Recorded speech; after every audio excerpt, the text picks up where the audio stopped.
fait combien de temps que vous connaissez le yoga? Le yoga, moi je pratique depuis plus de 25 ans. D'abord, qu'est-ce qui a amené à cette pratique? J'ai commencé donc j'étais jeune. Écoutez, un matin je me suis levée, j'avais mal partout, je me dis à mon âge c'est pas possible, il faut faire quelque chose. Donc je me suis, comme j'avais entendu parler du yoga, j'ai rencontré un prof de yoga, donc j'ai commencé l'enseignement avec lui. Et puis depuis j'ai eu plusieurs profs, à chacun avec leurs techniques différentes et voilà. Donc tout ce que vous avez appris, quels sont les outils qui ont fait le plus de bien à vous et à votre corps? Alors le yoga c'est deux choses, hein. Donc c'est un équilibre entre le corps et l'esprit. Donc il y a tout le travail sur le corps.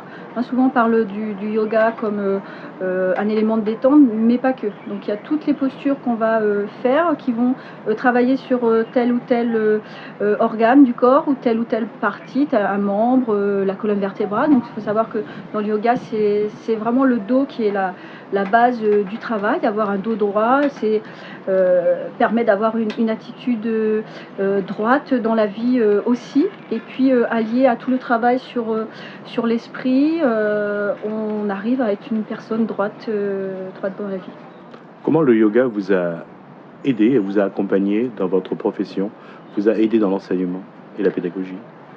Le yoga m'a aidé en ce sens qu'il m'a permis d'avoir du recul, beaucoup de recul dans certaines situations, à savoir des situations conflictuelles, tout simplement, que ce soit avec les parents, avec parfois des collègues, apprendre à prendre du recul, avoir une attitude de bienveillance et d'empathie envers notre prochain, que ce soit un enfant, un parent, un collègue, et c'est bénéfique pour tout le monde. Aujourd'hui, avec la formation que vous faites, comment le yoga peut mieux vous accompagner et peut mieux vous aider dans votre profession? Alors il y a des outils au niveau du travail de la respiration. La respiration c'est une des bases du yoga également. Le fait de pouvoir respirer, placer sa voix, c'est très important pour prévenir tous les problèmes qu'un enseignant peut rencontrer au cours de sa carrière au niveau de la voix. Le travail sur soi-même qui permet d'avoir l'attitude de recul dont je parlais, l'attitude de bienveillance. Comment, avec ces outils-là, aujourd'hui, comment vous regardez vos élèves, comment vous regardez votre classe, comment vous les voyez? Alors je regarde toujours mes élèves avec beaucoup d'empathie.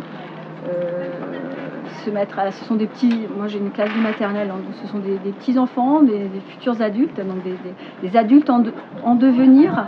Et voilà, notre rôle c'est de les emmener à devenir des citoyens par entière et surtout des futurs adultes qui soient bien dans leur corps, dans leur tête, pour faire avancer les choses et pour être bien, ne serait-ce que dans leur famille. Et comment réagissent déjà les enfants par rapport à ce que vous leur enseignez?